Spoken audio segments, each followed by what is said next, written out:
Hello everyone and welcome to another edition of Rips Report. I'm Levi Freeman with Eastland County Today, and today we're excited to be at Solid Rock Camps with Executive Director Bryan Wilson. Thank you so much for taking the time today. No, thank you. I appreciate you guys coming out and giving us this opportunity. So I'm excited. You're very welcome. Do you mind telling us a little bit about yourself, Bryan, and just some of your background?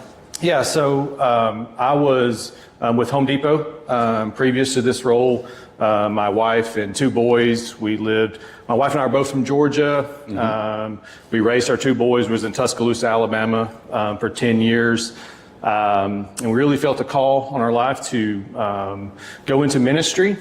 So my wife and I, we moved back to Georgia for a short period of time, closer to family.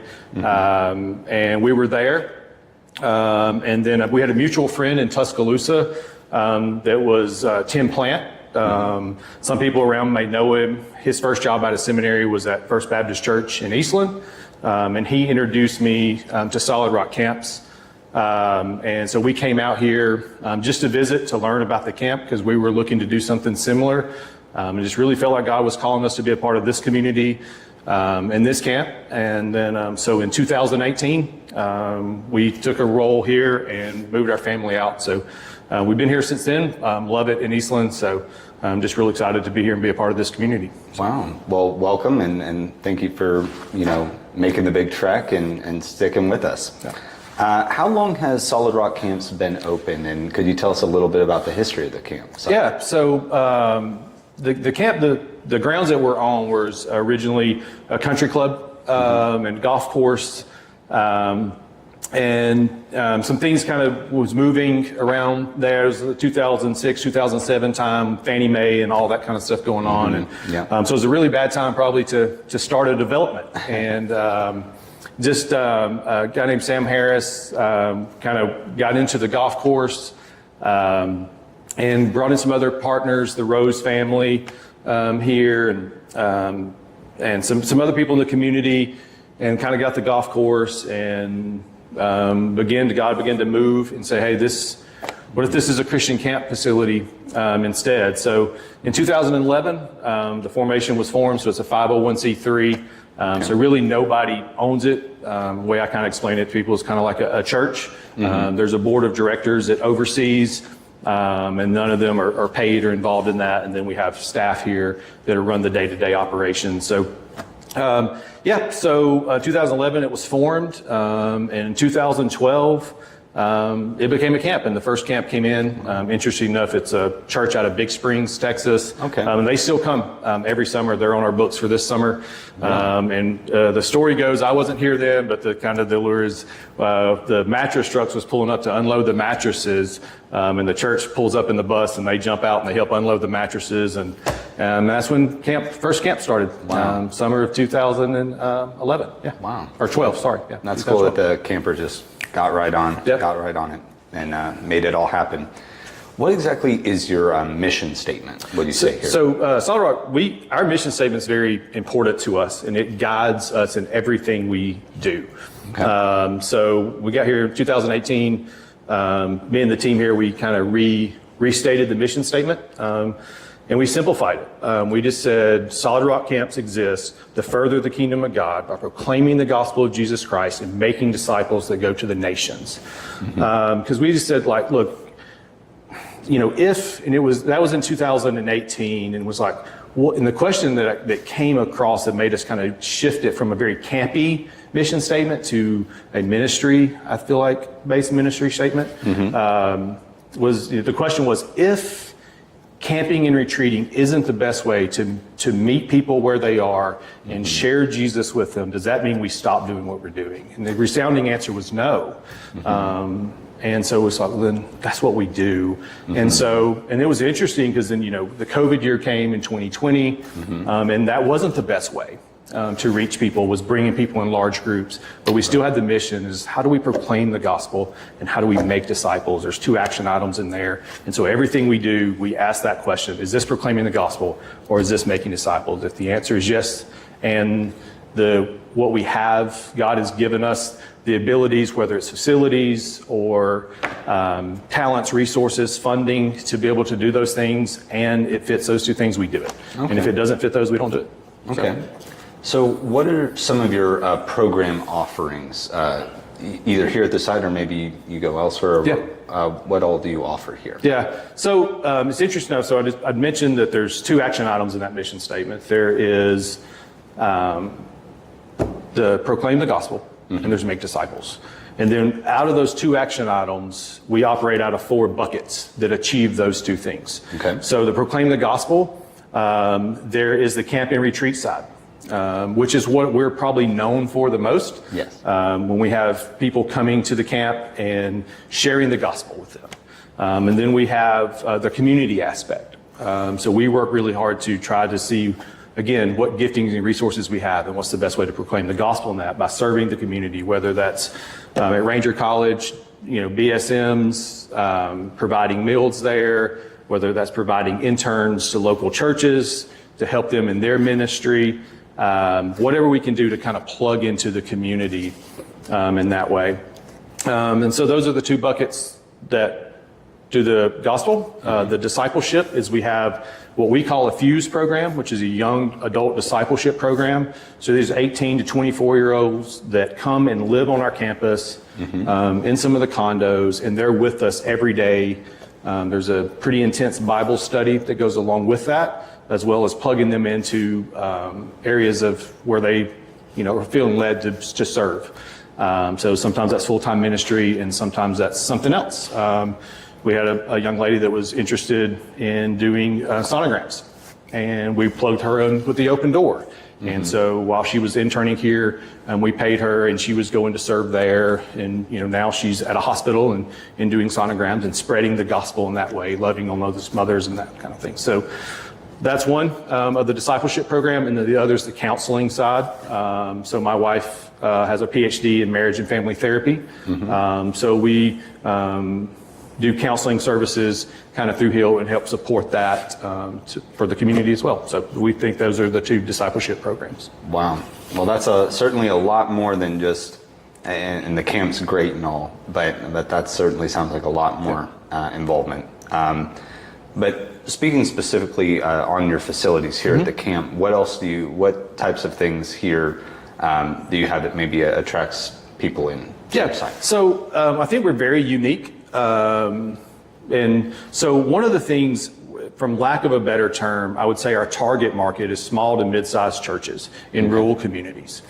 So knowing that, we think that a lot of the youth and the kids that come from those areas, you go to a big camp where there's 1,500, 1,000 people here, that's overwhelming. And so we have intentionally kept our camp model smaller.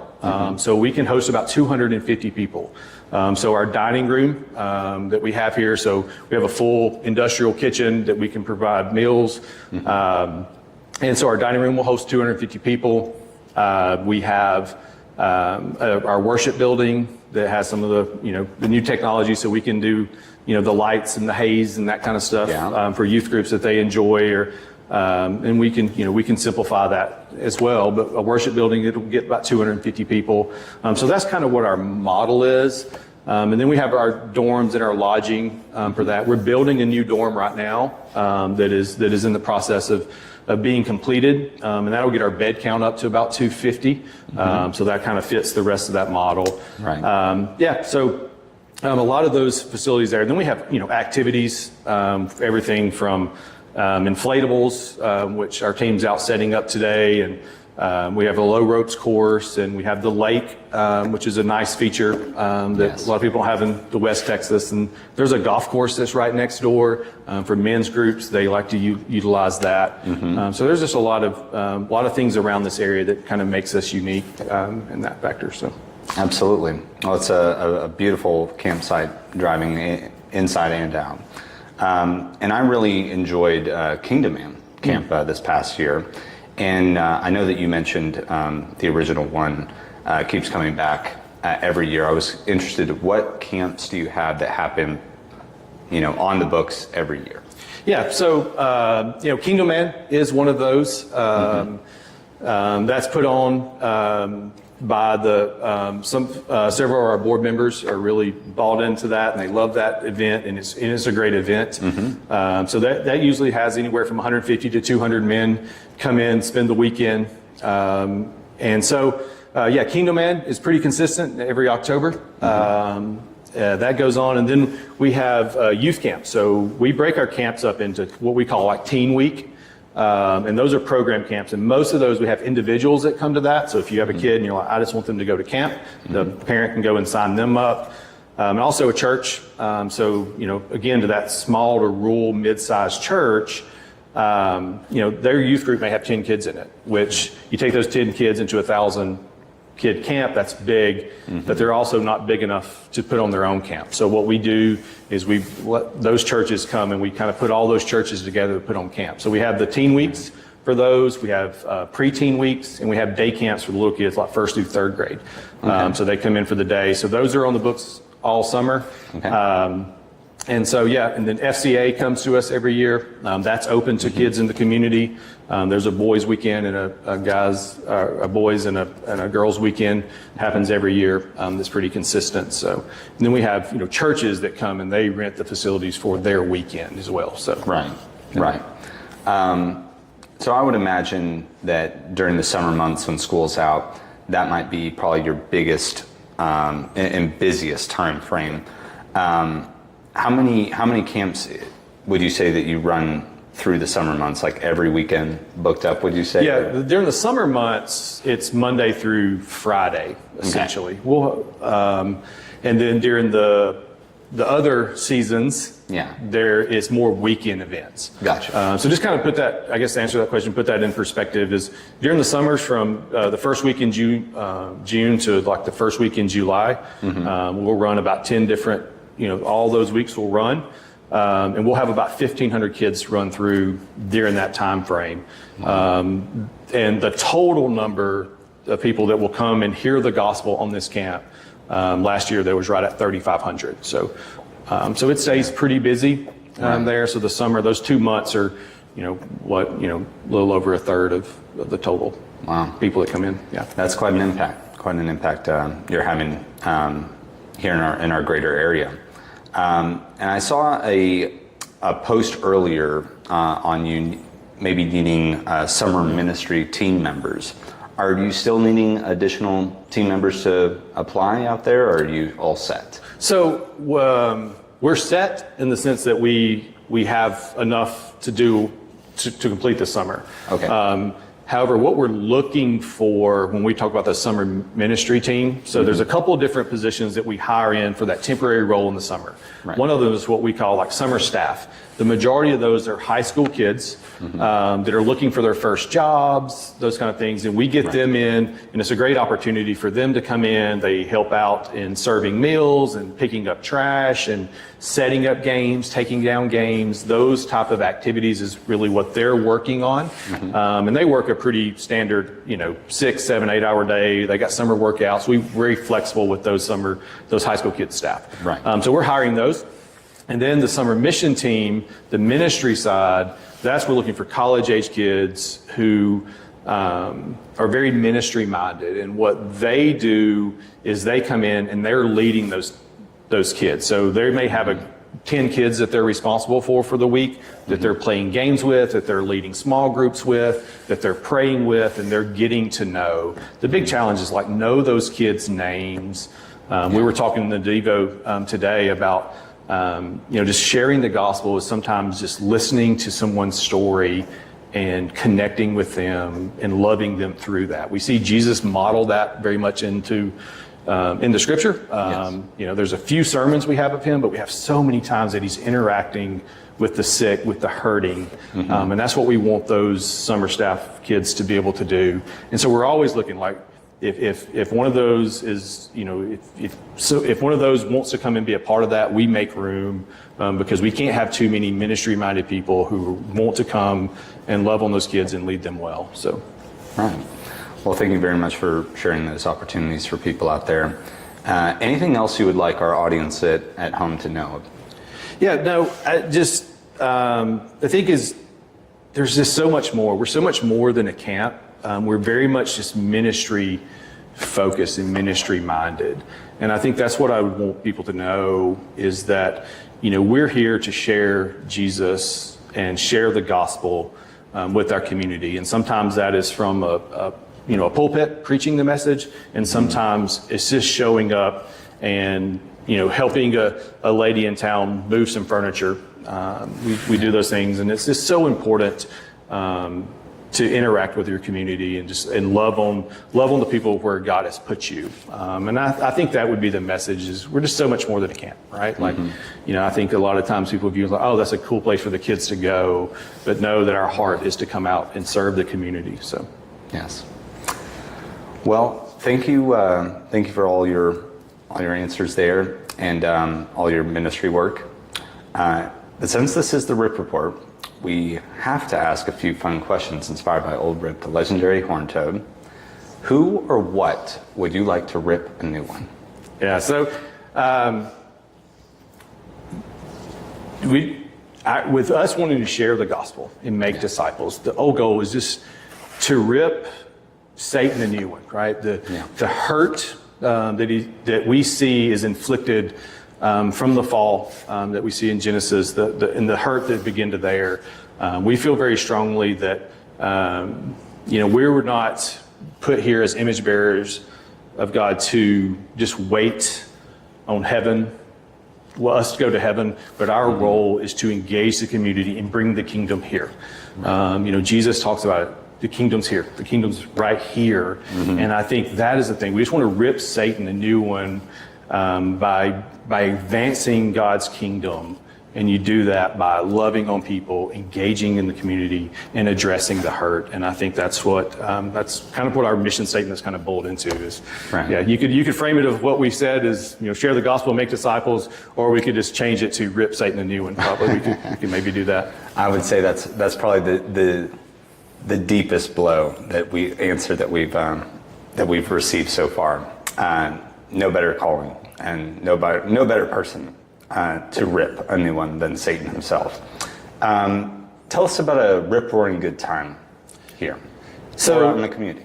Yeah, look, I'm very fortunate to have a role and a job to where I get to work with young adults all the time. So we're surrounded by them. We have condos that are right around here, and most of those are the few students, the staffing where they live. And you could probably spend the rest of the day telling stories that happen here at Solid Rock. And it's just fun working with those young adults and being a part of that. And then the kids, their energy coming to be a part. There's just always something going on here with them. So it's just a lot of fun to work here and to be a part of that. We kind of joke, Sean and I was in the office, kind of joking, and that one day like we feel like with the facilities and the things that God has given us, he's always said, because when I first started, I was always worried that, like, what if we're not prepared? What if we're not ready for the group? And Sean Chastain, who's been here a lot longer than me, he's associate pastor at Lake Leon, and our director of ministry here. And he goes, Bryan, just calm down. He goes, I promise we've done this enough that if a busload of kids show up, we could have a good time. We could wing it. And so we kind of laughed that off, and we were sitting in the office one day, like the next day, and there's these school buses start rolling in, and I'm like, Sean, I see nothing on the calendar. It is put to the test. What did we miss? And it was a track event it was a cross country event at the golf course they were running. So it wasn't our responsibility to entertain the kids, but it worked out really well. But I guess to just kind of summarize the question is like, that's what we do is we create good times for the kids and the people that are here. So, wow. Yeah, I love Sean. He's my Bible study teacher as well. No, he does a great job.